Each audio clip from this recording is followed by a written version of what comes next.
Hello there, this is a very quick video blog talking about reeds. The other day somebody asked me if I had a method for dealing with reeds, and I realised that I have a method. I have my method that has been kind of honed over a couple of decades of mucking about with reeds and also listening to other people's tips. So I thought it might be handy to just throw this into a very quick video blog, but what I'm going to do is do a written blog about the sort of whole process, my process for dealing with my reeds. I'm sure everyone has their own method, but this is just a wee quick tip that I learned some years ago. It was a tip that was given to me and other students at the Royal Conservatoire of Scotland many years ago by Lawrence Gill, who is the lovely Lawrence who works at Scottish Opera and various other places, and at the Royal Conservatoire of Scotland as well. And it's really just for reeds that are kind of on their way out.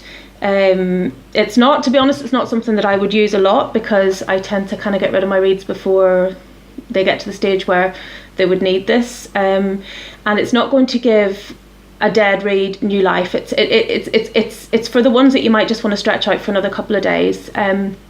To help spruce them up and give them a little bit of life. Maybe a bit like Botox. It's not going to stop the aging process, but it might slow it down. And so it's just an option. It's another tool in the box, a tip. And I think tips are great. We don't really talk about reeds that much anymore because we've lost the art of making reeds. We don't really adjust, at least I don't know too many people that spend a lot of time adjusting reeds. Probably for good reason, but I still think these things are useful. You know, they're useful to know how to balance a reed. It's useful to know, you know, just the odd reed tip can save you some money, can save you a lot of time as well, and means you have a bit of control. You feel, you know, you're not just at the mercy of the machines. So I'm going to show you this tip now. I'm going to turn the camera around and let you see it. I actually confiscated the reed that we're using today from a student. It sounded like he was having a tougher time than he needed to be having, and it turned out, as I suspected, that the reed was past its best. So I thought, that'll be a good one for using for a demonstration. So that I've taken this reed off him. I did give him another reed to use, so it wasn't entirely cruel of me, but sometimes needs must, and the greater good will now be served by giving this reed a bath. So I'll turn the camera around and let you see what I do. Okay, so you can probably see this is our reed. I've got my hand on it, can't see what I'm doing, there we go. This is the reed that I took off a student yesterday, and you can see that it's well past its best. It's clogged up with probably dirt and bits of, there we go. Goodness only knows what. It's definitely past its best. It possibly will never be usable again. I think that's very likely. But it will show you what this wee trick can do. Up here I have a bottle of hydrogen peroxide, 3%. Got it on the eBay. There you go. And basically we dip our reeds in hydrogen peroxide. Keep out of the reach of children, folks. So I'm going to put it in this glass. Looks like water, it's not. And then I'm going to put the reed in it. Now, it might take a minute or two to start working, but it's kind of good. Can you see what's happening? Hold on. Let's see. If you look in there, can you see what's happening to the reed?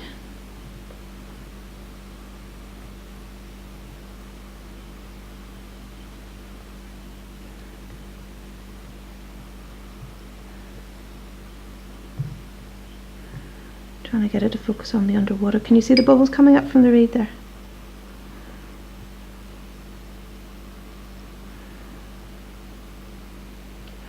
That is the hydrogen peroxide cleaning the reed.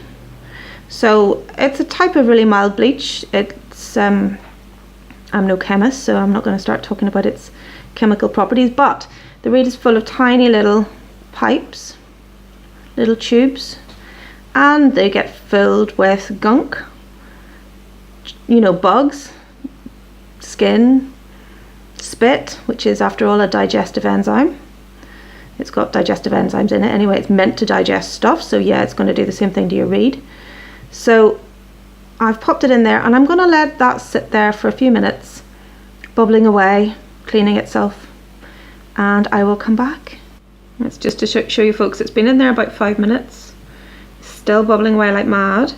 The surface of the hydrogen peroxide in the glass has kind of got a film on it now, So it's lifting off, I'm not sure what, but it's lifting off stuff off the reed, which is a good thing. And I'm going to let it sit there for a few more minutes. Okay, so here's the reed. I've just had it in there for maybe 15 minutes. I have to say, I think that's mould on the top. You can see it's still discoloured dark. I would have expected some more of that to come off, so I suspect that this reed actually had mould on it. If you look at the little part further down, so this bit here, it's actually come up really nice.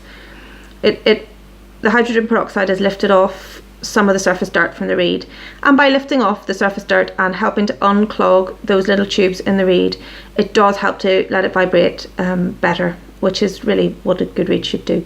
So I am drying it, as you can see, flat on a mirror. You should always dry your reeds flat on glass. It's just to stop them warping if they've been wet. Good reed cases will have glass in them for this reason.